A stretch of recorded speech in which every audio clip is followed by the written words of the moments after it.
Excellences, Monsieur le Président Abdel Fattah el-Sisi, chers frères, Excellences, Mesdames et Messieurs, honorables assistance, Assalamu alaikum wa rahmatullahi wa barakatuh. Je suis heureux de prendre part à cette deuxième édition du Forum d'Assouan pour la paix et le développement durable. Ce forum que nous avons inauguré en décembre 2019 dans la belle ville d'Assouan a été pour nous l'occasion de discuter des défis auxquels est confrontée l'Afrique, notamment ceux liés à la paix et à la sécurité, à la réalisation du développement durable et à la protection de nos pays contre le terrorisme et ses méfaits, le trafic et la prolifération des armes et l'augmentation du crime organisé,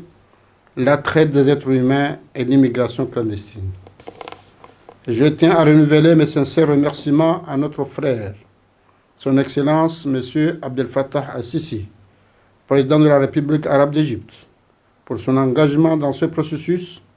et pour avoir lancé cette plateforme d'échange de haut niveau qui nous permet d'œuvrer en commun en vue d'apporter des solutions innovantes à ces grands défis.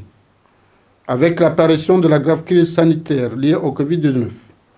et avec le thème choisi pour cette édition, façonner la nouvelle normalité de l'Afrique, récupérer plus fort, reconstruire en mieux,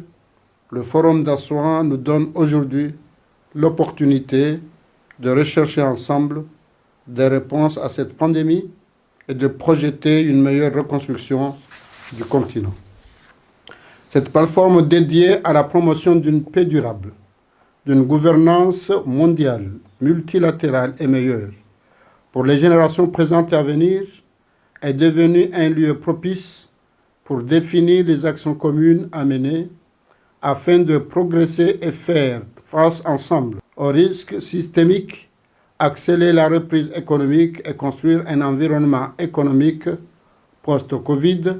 plus robuste et plus compétitif, davantage favorable à la croissance, à la création d'emplois. Face à tous ces défis et dans un monde confronté aux répercussions négatives du changement climatique, ce forum nous permet de conjuguer nos efforts dans le cadre de la recherche des solutions africaines aux problèmes africains et conformément à l'agenda 2063 de l'Union africaine pour répondre aux besoins de la population du continent. Alors que l'Union africaine a adopté l'initiative de faire taire les armes et éliminer tous les conflits sur le continent, il nous appartient ici de poser un diagnostic lucide sur les racines des conflits et envisager concrètement la reconstruction et le développement post-conflit. Excellences, Mesdames et Messieurs, la stabilité de nos États et de nos institutions sur le continent est régulièrement mise à mal dans de nombreux pays du continent. Il nous faut alors de la volonté politique pour résoudre les conflits existants et prévenir les guerres, les différends et les dangers futurs. Cela exige l'action préventive par la voie diplomatique et la médiation pour s'attaquer aux causes profondes des problèmes et ainsi empêcher les conflits et les crises de se produire. Ainsi, pour que la sécurité et la stabilité soient effectives sur le continent africain, l'Union des Comores appelle au respect du principe de la souveraineté des États et à des actions communes allant dans le sens du renforcement de nos capacités institutionnelles. C'est ainsi que nous pourrons construire le meilleur avenir pour nos populations